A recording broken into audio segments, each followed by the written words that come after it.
News, सच जरूरी है। माजी आमदार नरेंद्र अण्णासाहेब पाटील आर्थिक मागास विकास महामंडळाचा मी चेअरमन आहे।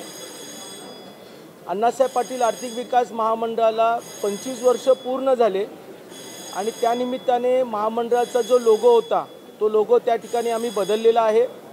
आज राज्याचे मुख्यमंत्री आदरणीय एकनाथजी शिंदे साहेब, उपमुख्यमंत्री आदरणीय देवेंद्र फडणवीस साहेब, उपमुख्यमंत्री आदरणीय अजितदादा पवारांच्या हस्ते, त्याचबरोबर आमचे मराठा उपसमितीचे अध्यक्ष चंद्रकांत पाटील, आमचे विधान परिषदेचे निरंजन डावकरे, त्याच्यानंतर प्रवीणजी दटके, असे विविध आमदारांच्या उपस्थितीमध्ये त्या लोगोचा उद्घाटन झालेला आहे।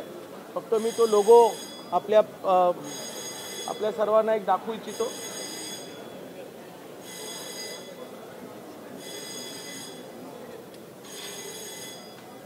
अण्णासाहेब पाटील आर्थिक मागास विकास महामंडळाच्या माध्यमातून मराठा समाज व्यवसायाच्या दृष्टिकोनातून त्या ठिकाणी सबसिडी देण्याची योजना मुख्यमंत्री फडणवीस साहेबांच्या कालखंडात झाली आणि आज आदरणीय एकनाथजी शिंदे साहेबही त्याला खूप चांगल्या पद्धतीनं प्रोत्साहन पाठबळ देत आहे।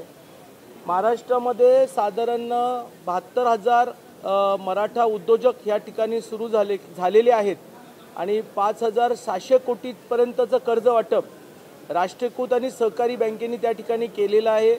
त्याचबरोबर राज्य सरकारने महामंडळाच्या वतीनं 600 कोटीचं व्याज परतावा आतापर्यंत दिलेला आहे। पहिल्या टप्प्यामध्ये जी योजना सुरू झाली, जी म्हणजे 2018ला, त्यातले 5 वर्षाचं पूर्ण झालेली टर्म, म्हणजे ज्यांनी 5 वर्ष व्यवस्थितपणे बँकेमध्ये आपले हप्ते भरलेले त्याला व्याज परतावा दिलेले आहे, असे साधारण 3,580 लोक आहेत आणि ह्यांना साधारण 60 कोटीचं व्याज परतावा पण त्यांना त्या ठिकाणी दिलेलं आहे। भविष्यामध्ये 1 लाख मराठा उद्योजक करण्याचा संकल्प त्या ठिकाणी आहे आणि म्हणून आपल्या पत्रकारांच्या माध्यमातून, मीडियाच्या माध्यमातून या योजनेमध्ये जास्तीत जास्त लोकांनी लाभ घ्यावा, एवढीच माझी सर्वांना विनंती।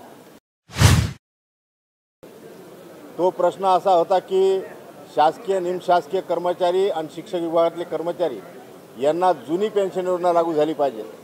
हा प्रश्न 15 डिसेंबर 2020ला मांडला होता आणि त्यावेळेस हा प्रश्न सातत्याने मी सभागृहामध्ये मांडत आलेलो आहे।